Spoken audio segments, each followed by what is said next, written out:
Great. First, talk about this.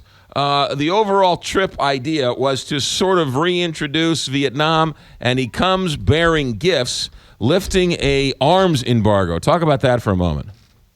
That's right. The president kicked off his trip, making that big announcement yesterday in Hanoi alongside the country's president. For the first time, they're going to be lifting that lethal arms embargo. It's been in place for over 40 years since the Vietnam War.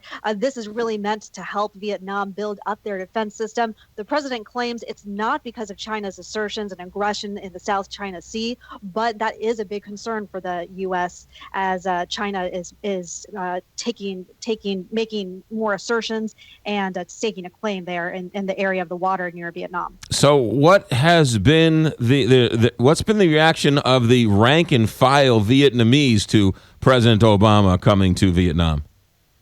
Well, the Vietnamese leaders have really been pushing for this, the lifting of this embargo for quite a long time. So they're very excited about that today. But his comments that he made today about human rights could ruffle some feathers. We haven't heard what the officials have had to say, but President Obama really urged leaders to improve the human rights records here in Vietnam, saying that countries are more prosperous when they promote the freedom of expression, of press, and of assembly. And he says that Vietnam still has some more progress to make in that sector. Is he having any interaction with the rank and file Vietnamese?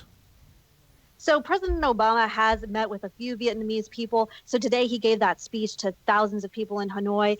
When he went to dinner with Anthony Bourdain, he actually met with some people out in the crowd. He also today met with civil society leaders who are really speaking out about the human rights progress that needs to be made here in the country. And he even noted that some of those activists he invited to the meeting were kept from coming to that meeting. He didn't specifically say it was the government, but he did urge the government to allow people to express their thoughts freely. And so he's there for a couple more days. What's on the docket for the next couple of days?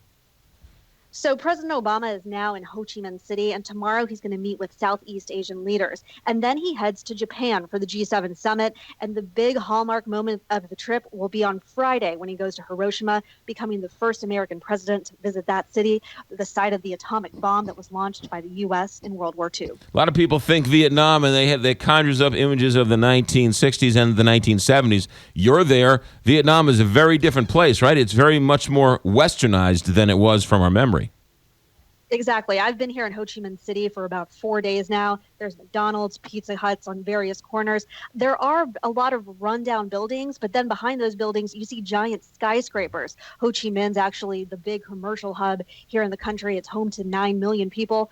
A lot of those people getting around on motorbikes. President Obama even expressing surprise about how the cities were so clogged with motorbikes, saying it might be easier to get around in those than his own motorcade.